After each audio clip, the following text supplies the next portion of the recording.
Bom dia, bom dia. Tudo bom, pessoal? Sejam bem-vindos mais um domingo para o nosso estudo do Ceifa de Luz, esse livro tão importante aqui da coleção Fonte Viva. Bom dia, Ana. Tá bom? Nós estamos hoje na lição número 17, a respeito da humildade.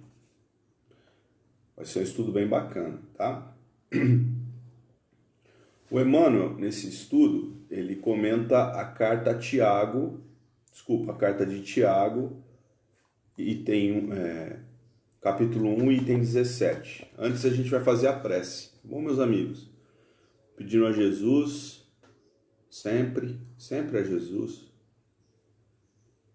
que nos oriente, que nos guie, esteja conosco em nossas dificuldades, que nos ampare com sua força, para que consigamos caminhar com nossas próprias pernas, amparados sim, mas caminhando, seguindo adiante, fortes, determinados, cheios de fé no coração, movendo-nos em direção a Deus, à luz, à paz e à eternidade.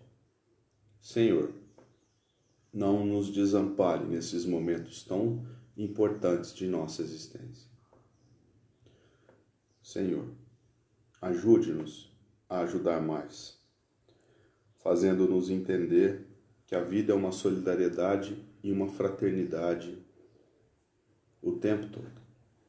Muito obrigado, que assim seja. Bom dia de novo, né? A Ofélia, bom dia. Gente, é o seguinte, Ceifa de Luz 17. O Emmanuel comenta hoje, carta de Tiago apóstolo, a comunidades cristãs da região ali de Jerusalém. Tiago, como é descrito no livro Paulo Estevão, e é descrito também no livro Atos dos Apóstolos, e nos demais livros, né? Tiago era um dos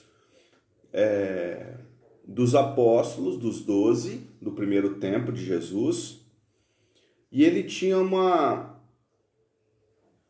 peculiaridade diferente dos outros. Tá? Todos ali eram hebreus de nascimento, né? Inclusive Jesus. É importante que se diga, eles eram todos criados dentro daquele povo, né? Que guardava a herança de muitas guerras, de muita história de combates, né? E desconfio que esse povo esteja por aqui ainda, sabe? Porque é um povo com muita dificuldade para lidar com situações de orgulho, né? Egoísmo, a própria luta de classes dentro do hebraísmo não existe, né? Porque você faz parte de um clã, você participa desse clã e não ascende a um clã superior, sempre assim, né? Então, assim, nós temos os hebreus assim muito enraizados nas questões sectárias, fundamentalistas e tudo mais. Bom, o Tiago era assim, mas ele não era um pouquinho assim, ele era muito assim. Tá? Isso está descrito no Paulo Estevão. O Tiago, ele teve um confronto grande com o Paulo de Tarso, né? Com o nosso apóstolo Paulo. Porque o Paulo era como o Tiago, antes de conhecer Jesus. Né? Paulo era aquele cara danado, né? Perseguidor de cristãos e tudo mais. Tiago não era tanto assim, não era perseguidor de cristãos, mas ele era ele era um judeu cristão, vamos dizer assim. Ele guardava ainda toda a raiz dele, judaica, e já tinha entendido a mensagem de Jesus, só que ele ficava no meio termo.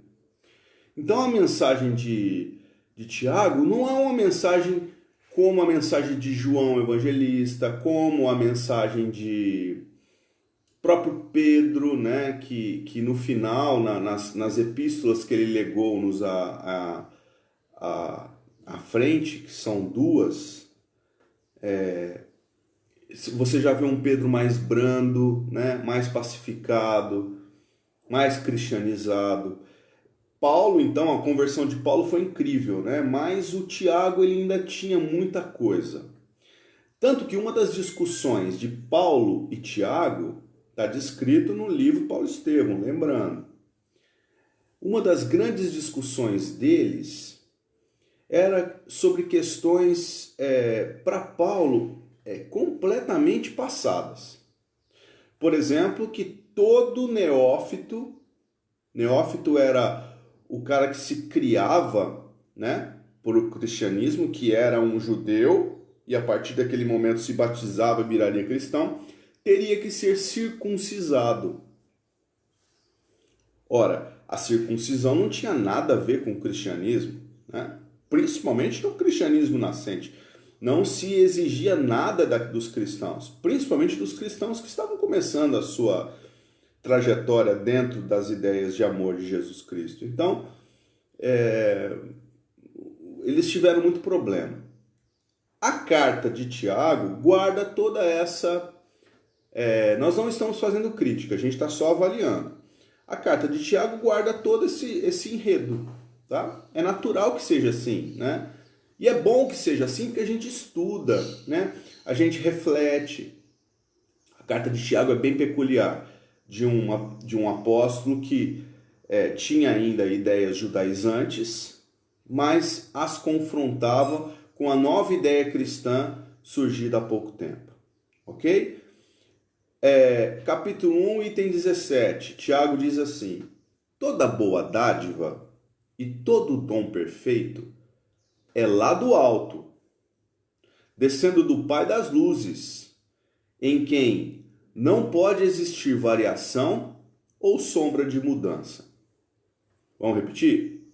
Toda boa dádiva e todo dom perfeito é lá do alto, descendo do Pai das luzes, em quem não pode existir variação ou sombra de mudança. Aparentemente está tudo correto, né? Não estamos avaliando o Tiago, mas está tudo dentro do conceito. Emmanuel estuda a partir daqui e nós vamos buscar, como sempre a gente faz aqui no nosso estudo, nós vamos buscar lá no original grego, né? O que estava escrito na primeira vez que se organizou os livros e se disse: isso aqui é um compêndio bíblico, tá? Está escrito assim: toda dádiva boa e todo presente perfeito vem do alto, como eu sou, descendo do Pai de luz, ao lado de quem não existe mudança ou sombra de variação. Aparentemente, a mesma frase, com a exceção do eu sou. Nós já estudamos esse eu sou aqui há algumas semanas, né? O eu sou deu muito pano para manga, né? A gente costuma dizer. Por quê? Porque o eu sou era uma evocação de Jesus para se mostrar, nas palavras bíblicas, herdeiros de Deus, né? Mas não é assim, eu sou o herdeiro de Deus. Não, ele estava dizendo que a hereditariedade divina, ela é disponível para todos, né? E ele era o porta-voz, ele estava vindo em nome de Deus para nos dar os recados, né? Para ser o exemplo. Então era isso que Jesus estava fazendo. A humildade, gente, ela está presente em todos os aspectos da vida de Jesus, em todos os momentos. Então Jesus, ele tinha ali, no eu sou, nos parece, num primeiro momento, que ele está evocando para si uma condição que nós nunca teremos, né? Eu sou. Mas na verdade, ele está repetindo o que aparentemente foi dito por Deus, né?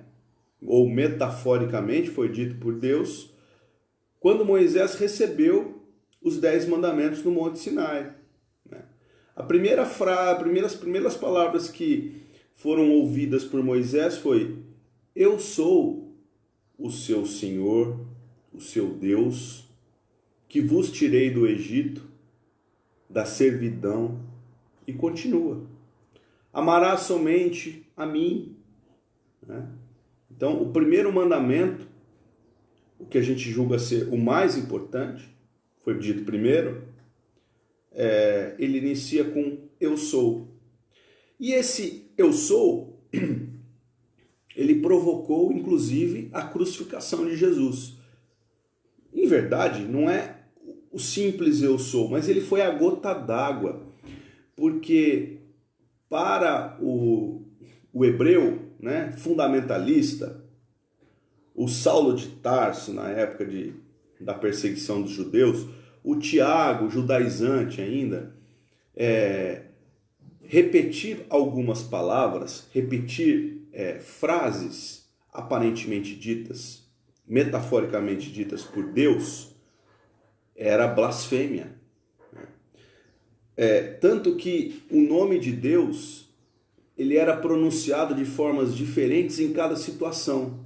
Existe, por exemplo, um tetragrama, que são 4 consoantes impronunciáveis, que se refere a Deus no Antigo Testamento. Começa com Y. YH, se eu não me engano, é WN. Né? Que depois virou Yahvé. Né? Então, assim, era comum o povo hebreu chamar Deus, ou se referir a Deus como o impronunciável. Então, assim, quando Jesus diz eu sou, fazendo referência ao Êxodo, né, ao momento da libertação do Egito, fazendo referência à aliança, né, com Deus, ao momento, um dos momentos mais importantes para o povo hebreu, blasfêmia. Quem que ele pensa que ele é? Então, esse eu sou foi complexo.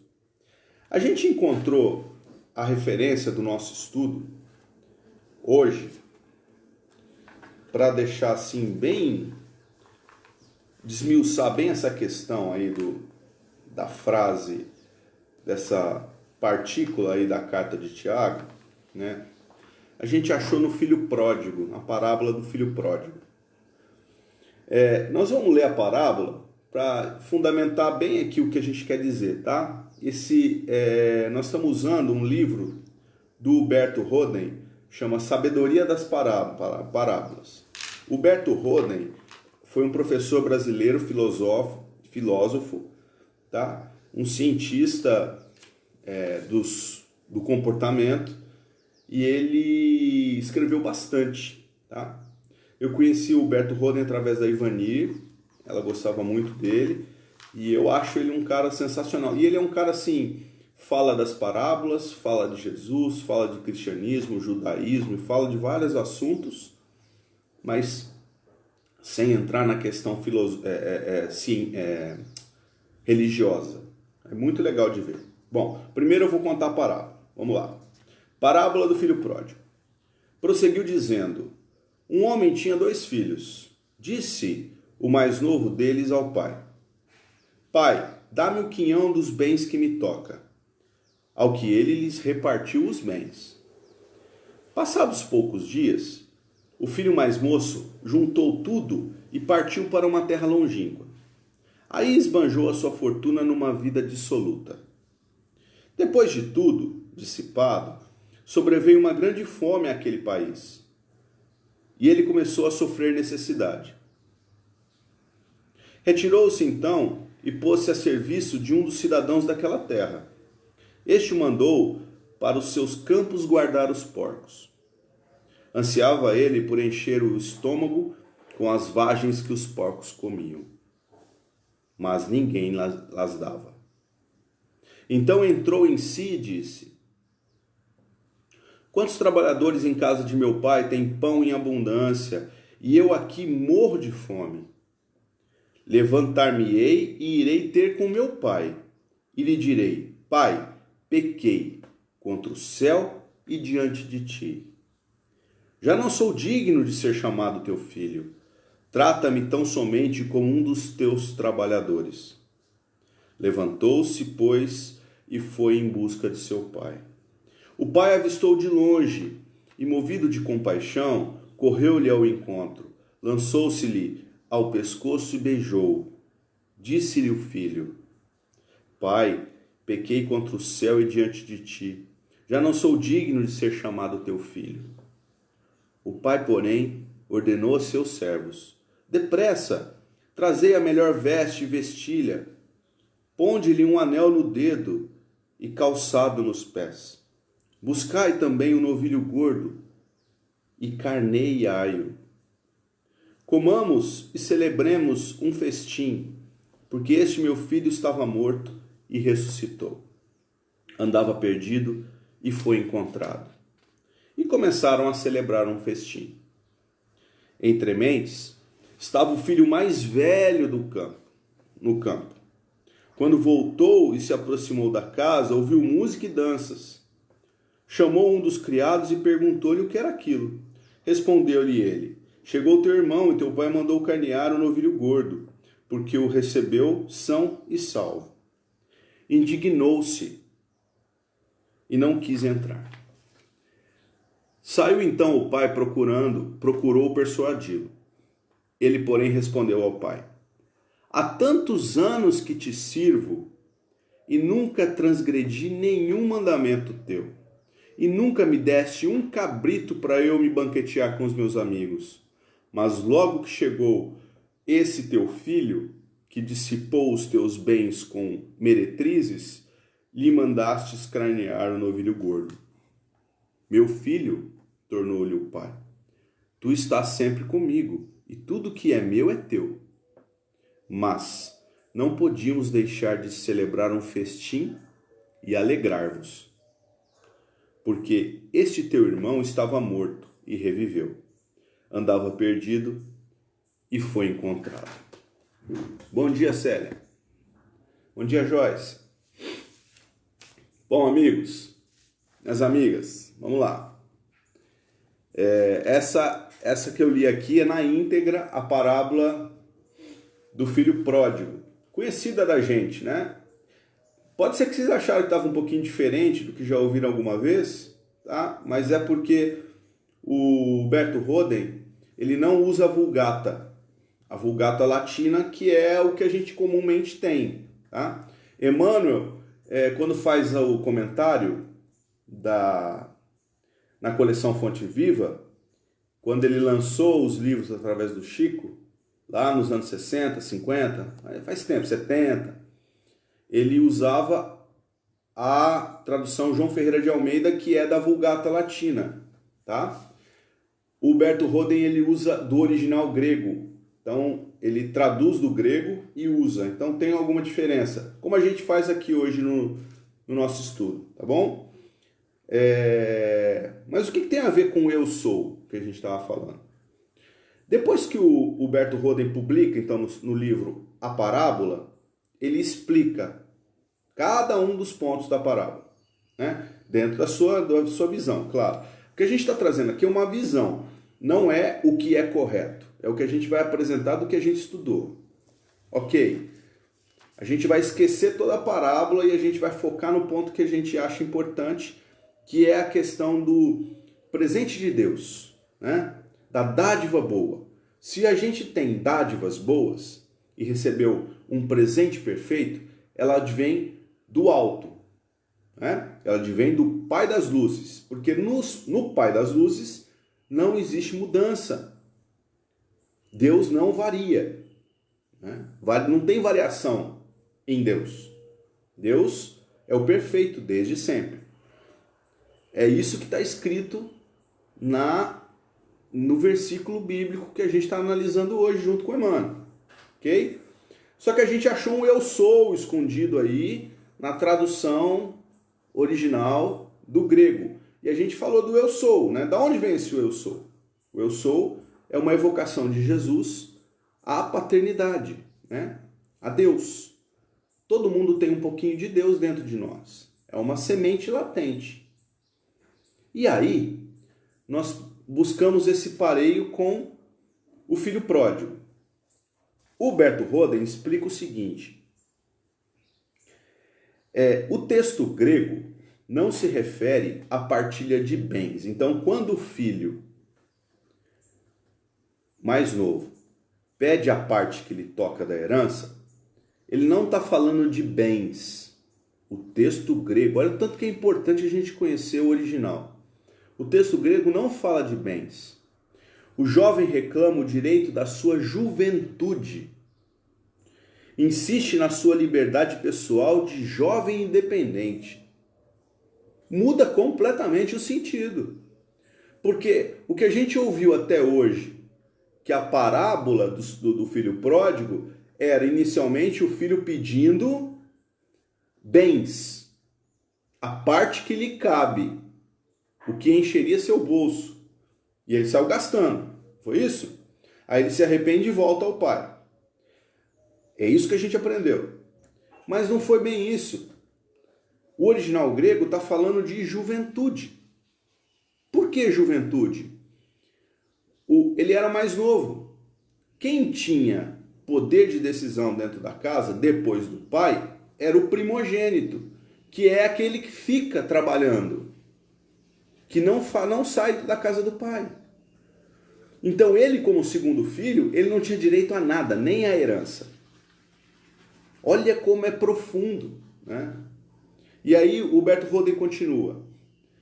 Em silêncio, o pai dividiu entre eles a vida. O mais velho continuou a sua vida dependente. O mais novo inicia a sua vida independente. Então a diferença do que fica e do que sai é essa. O que sai cria a independência. E o que fica continua dependente, porque ele é o primogênito, a herança vai para ele. É ele que vai prover a casa na falta do pai. Olha como vai crescendo, né? E continua. O livre-arbítrio manifesta-se primeiro em forma negativa. Por quê? Eu desejo ser independente, né? Aí eu saio de casa. E eu sofro com a vida. A vida me maltrata. O que o filho pródigo comeu? O mesmo que os porcos comiam. E mesmo assim não lhe davam. Ele tinha que brigar com porcos. Aí ele entrou em si. Entre aspas, é o que está escrito na parábola. Saiu das periferias do ego pecador e sofredor. O Humberto Roden usa muito essas palavras, né? O ego, o eu. Por isso que a gente trouxe aqui para explicar o eu sou. Entrou no centro do seu eu redentor, né? Ele tomou juízo, ele compreendeu que o lugar dele era junto ao Pai. Olha como é muito metafórico, né? Então, não sou o que pareço ser externamente. Sou e sempre serei o que sou internamente. Essa foi uma convicção que esse filho pródigo assumiu, né, antes de voltar para casa. Aí ele se arrepende. Ele se faz humilde, que é o nosso texto de hoje do Emmanuel, a respeito da humildade. Está tudo ligado. Se faz humilde e volta para a herdade do pai. E o pai o recebe com festa, né? Então nós temos aqui, primeiro, um sub-ego, né? Que é o filho mais velho que fica. O sub-ego é representado nessa história pelo personagem que fica, pelo filho mais velho. Ele é totalmente condicionado às leis do instinto. Eu sou filho, sou o mais velho e eu tenho que trabalhar e pronto, ficar em casa, eu não tenho que querer mais nada. Eu não tenho livre-arbítrio. Eu não raciocino. Meu pai pensa por mim. Esse é o subego. Aí nós temos o ego rastejante, que é quando o livre-arbítrio pulsa, né? Que é o filho pródigo, que pede os bens, né? Os bens em forma de vida, bios. O texto original fala em bios, vida. Ou seja, o ego rastejante, que é o início, né, da sua independência. Por quê? Por que é rastejante? Porque eu passo a viver, né? Ele não saiu para viver, ele não saiu para sofrer, na verdade ele não queria sofrer, né? Ninguém quer sofrer, mas ele saiu da casa do pai e resolveu assumir a sua independência. Onde? Na horizontalidade da vida, né? Nós temos na reencarnação essa figura aqui muito poderosa para a gente, para explicar que nós estamos na horizontal, né? Na horizontal, onde todos aqui somos iguais, todos aqui estamos encarnados nas mesmas condições, muda-se de um lado, muda um pouquinho para o outro, um tem mais grana, outro tem menos, um tem mais saúde, outro tem menos, mas no geral está todo mundo muito igual, né? Sofrendo o quê? No momento, provas e expiações. É o que está todo mundo passando. Bom? Tudo na horizontal. E esse ego rastejante sai, né? Depois ele se arrepende e volta. Por que o pai deu uma festa? Porque houve ali um despertar para a verticalidade, que é o superego. O pai se felicitou. O pai mandou matar o novilho, deu festa, abriu vinho, todo mundo festejou a volta do filho. Por quê? Porque ele se arrependeu, ele se humilhou no sentido de humildade e ele assumiu a condição dele de filho. Ele voltou. É o superego, é a verticalização. Todos os espíritos que a gente tem notícia podem perceber isso na nossa doutrina espírita. Todos que conseguiram subir um degrau na evolução, eles só conseguiram subir esse degrau porque houve o despertar da humildade. Houve o despertar, não é o humilde que se humilha, que rasteja. Isso é o ego rastejante. Mas é o humilde que se verticaliza, que se coloca como parte da obra. Eu também faço parte da obra de Deus. Eu também tenho os meus afazeres. E eu compreendo o que Deus quer para mim.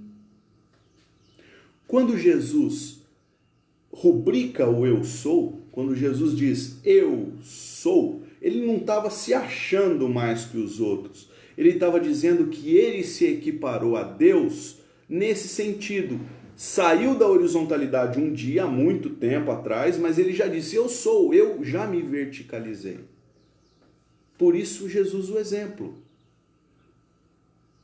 Jesus é o filho pródigo que voltou à casa do Pai há bilhões de anos. Ele também saiu para a horizontalidade. É isso que a doutrina espírita nos ensina. Ele também saiu para caminhar como ego rastejante. Horizontal é o que o Humberto Roden está nos contando. Então, ele também saiu para essa questão, assumindo o próprio livre-arbítrio, pedindo a sua independência. E essa independência, com certeza, o fez sofrer, como nos faz sofrer hoje na nossa condição. Porém, quando a gente se coloca na condição que nós temos hoje, que é humilde, se é humilde, nós nos verticalizamos, de verdade. A Ana comenta, está intrinsecamente ligada à compreensão com a humildade. Sim. Quando eu me torno humilde, eu passo a compreender que existem planos. Né? Existem planos de Deus para toda a sua filiação. Tudo. Então, se eu compreendo isso, eu entendo que o que eu julgo ser sofrimento hoje tem um motivo de ser, tem um motivo de acontecer, e eu passo a me resignar. Eu me verticalizo. A parábola do filho pródigo, ela é riquíssima. Riquíssima. A gente tem nuances belíssimos ali. Diz Humberto Rohner que é a parábola... Eu vou até... Ele usa aqui a história do filho pródigo é quase sempre apresentada exclusivamente como a parábola clássica da misericórdia de Deus para com os pecadores penitentes. Oradores e escritores fazem dela um poema melodramático e sentimental do amor de um pai que recebe de braços abertos um filho ingrato que finalmente se arrepende dos seus desvarios e regressa à casa paterna. Esse pai misericordioso é Deus e o filho pródigo é qualquer pecador que se converte. Essa é a visão, né? É a visão que a gente sempre aprendeu a ter. Mas ela não tem nada com isso. Jesus não quis falar disso. Jesus usou essa parábola para falar de outras coisas. Uma delas é a questão da humildade, né? Precisa ser humilde? Precisa, mas entenda a humildade. É o que a Ana está dizendo aqui. Entenda o que é humildade, né? Humildade não é se humilhar, enfiar a cara na terra. Humildade é entender, compreender que nós fazemos parte de uma criação e tem um motivo de acontecer. Então ele fala, o Humberto Rohner, depois o texto é longo, mas ele fala que essa parábola talvez seja o cerne do ensinamento de Jesus. E nós vamos aqui usar agora o texto do Emmanuel, tá? Do Ceifa de Luz, e a gente vai finalizar fechando, né? Essa ideia, às vezes ficou um pouco confuso, mas a gente vai trazer e vai fechar tudo, tá bom? Vamos ler então primeiro o Emmanuel, depois a gente fecha. A respeito da humildade. Afinal, que possuímos que não devemos a Deus? Olha como o Emmanuel começa. Que possuímos que não devemos a Deus? A própria vida de que dispomos se reveste de tanta grandeza e de tanta complexidade que só loucura ou ignorância não reconhecem a divina sabedoria em seus fundamentos. Para a consideração disso, basta que o homem reflita no usufruto inegável de que se vale na mobilização dos bens que o felicitam no mundo. Ou seja, não tem nada nosso, né? É só refletir. Não tem nada nosso. Nem o corpo é nosso. E às vezes a gente ainda se apega a tanta coisa. O corpo que lhe serve de transitória moradia é uma doação dos poderes superiores, por intermédio do santuário genético das criaturas. Os familiares que lhe erigem como apoios de empréstimos. A inteligência se lhe condiciona a determinados fatores de expressão. O ar que respira é patrimônio de todos. As conquistas da ciência, sobre as quais baseia o progresso, são realizações corretas, mas provisórias, porquanto se ampliam consideravelmente de século para século. Ou seja, a ciência está descobrindo, né? Tira véu daqui, tira véu dali, está descobrindo o que já existe. Os seus elementos de trabalho são alteráveis de tempo a tempo. A saúde física é uma dádiva em regime de comodato, não é? Nós não somos saudáveis quanto jovens e conforme o tempo vai passando, a saúde vai nos deixando, não é? A fortuna, já li essa. Os amigos são mutáveis, não são mutáveis? A gente não tem as fases da vida que a gente guarda alguns amigos? Quem é feliz é porque guarda amigos por muito tempo. Os amigos são mutáveis na troca incessante de posições, pela qual são frequentemente chamados à prestação de serviço, segundo a ditames que os princípios de aperfeiçoamento ou de evolução lhes indiquem. Os próprios adversários, a quem devemos preciosos avisos, são substituídos periodicamente. Os mais queridos objetos de uso pessoal passam de mão em mão, não passam? Os nossos objetos, o carro que você tanto gostava, que você batalhou tanto para comprar, bacana, né? Foi muito feliz nele. Um dia não vai vendê-lo? Vai comprar um mais novo? Passou de mão em mão. Em qualquer plano ou condição de existência, estamos subordinados à lei de renovação. À vista disso, sempre nos vejamos inclinados a envaidecer-nos por alguma coisa. Recordemos que nos achamos inelutavelmente ligados à vida de Deus, que em benefício de nossa própria vida, ainda hoje, tudo pode rearticular, refundir, refazer ou modificar. Ou seja, não vive bem para você não, para você ver. Não cuida bem dos bens para você ver o que acontece. Basicamente é isso, tá? Tudo pode mudar.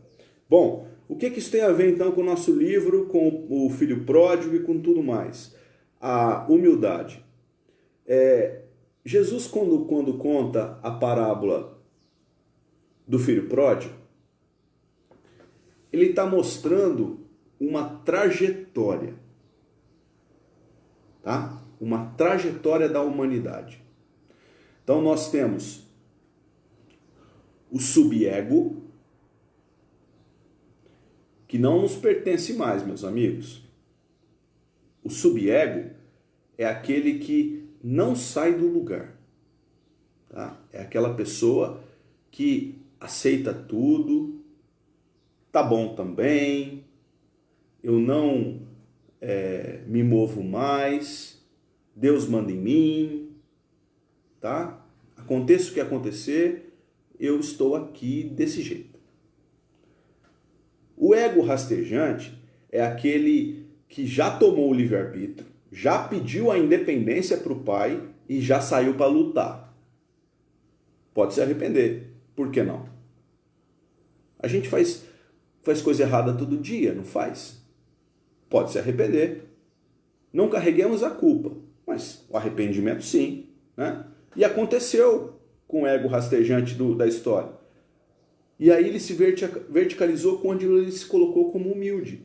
E Jesus é o grande exemplo da humildade para a gente, que é o terceiro nível, que é o superego, né? É o ego ligado às questões que realmente fazem sentido, as coisas que vão ser duradouras. Então nós temos aqui Jesus mostrando para a gente um caminho, né? Não dá mais para ser subego. E o subego é fundamentalista, ou seja, Jesus vai fazer por você, Jesus me salva, Jesus vem. Gente, Jesus foi crucificado e o sangue de Jesus lavou e salvou a humanidade pecadora. Pelo amor de Deus, que visão mais restrita, não é? O sangue de Jesus lavou as iniquidades do mundo. Tem nada a ver. Ele demonstrou ali que todo mundo é mortal. Ele demonstrou ali uma obediência a Deus, uma humildade, um respeito a Deus. Não foi? O Paulo falou ontem no nosso estudo aqui, que teve ao vivo ontem, no Horto das Oliveiras, quando ele foi preso, ele se refere a Deus, né? Ele diz, um pouquinho antes dele ser preso, Pai, afaste de mim esse cálice de vinho tinto de sangue, né?